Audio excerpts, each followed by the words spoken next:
नेक काम में देर न कीजिए। जब इंसान अपनी हकीकत पर गौर करेगा, अल्लाह की कुदरत कामिला हिकमत बालिगा पर गौर व फिक्र करेगा कि अल्लाह तबारक व तआला ने इस कायनात को किस अंदाज से बनाया।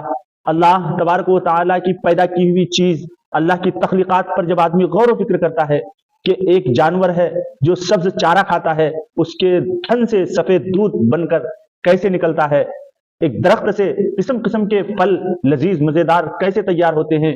इंसान खुद अपनी जात पर गौर व फिक्र करेगा तो एक नहीं हजारों करोड़ों अल्लाह की नेमत है इंसान के साथ मौजूद होती है। इंसान के हाथ पैर आंख नाक कान, ये सारी की सारी अल्लाह की नेमतें हैं। जब इंसान गौर व फिक्र करेगा, इंसान अपनी तख्लीक पर गौर व फिक्र करेगा कि इंसान कुछ भी नहीं था, मिट्टी से इंसान को अल्लाह ने पैदा किया, एक मनी के नापाक कतरे से इंसान को वजूद बख्शा।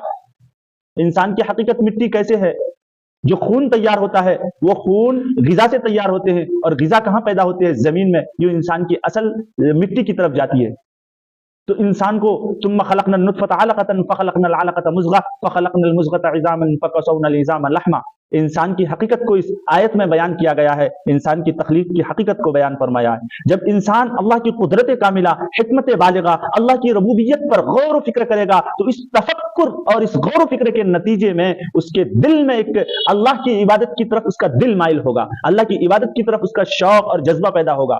जब इंसान के दिल में ये दाइया पैदा हो, ये तकाजा पैदा हो कि जिस रब ने हमारे ऊपर रहमतों की इस कदर बारिश बरसा रहा है, नेमतों की इस कदर बारिश बरसा रहा है, उस रब का भी मुझ पर कोई हक होगा, उसकी हमें इबादत करनी चाहिए। तो जब अल्लाह की कुदरत कामिला हिकमत बालिगा पर गौर व फिक्र करने के नतीजे में दिल अल्लाह की इबादत की तरफ माइल हो तो हमें उस वक्त क्या करना चाहिए, ये सवाल पैदा होता है। इस सवाल का जवाब अल्लामा नववी रहमतुल्लाहि अलैहि ने एक बाब कायम किया है, बाबुल मुबादिरति फिल खैरात, कि नेक काम में देर मत करो बल्कि जल्दी करो, फौरन उसको कर लो।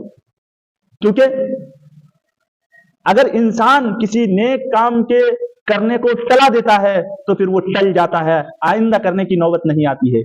इसलिए नेक काम में जल्दी करने का हुक्म दिया है कि फौरन उस काम को कर लो। जब अल्लाह तबारक व तआला की कुदरत कामिला हिकमत बालिगा अल्लाह की रबूबियत पर गौर व फिक्र करने के नतीजे में दिल अल्लाह की इबादत की तरफ माइल हो तो फौरन इबादत कर लेनी चाहिए। क्योंकि शैतान का दाव एक मोमिन के लिए अलग होता है, एक काफिर के लिए अलग होता है। उस शैतान का हरबा, उसका दाव मोमिन पर इस तरह चलता है, अगर किसी मोमिन के दिल में नेक काम खैर के काम करने का, अल्लाह के रास्ते में कुछ खर्च करने का, या 2 रकात तहज्जुद इशराक चाश्त वगैरह पढ़ने का, या किसी भी तरीके से कोई खैर के काम और नेक के काम का दिल में दाइया पैदा हो, तो शैतान जानता है कि एक मोमिन है, मोमिन होने के नाते अगर मैं कहूं कि यह काम गलत है तो यह नहीं मानेगा।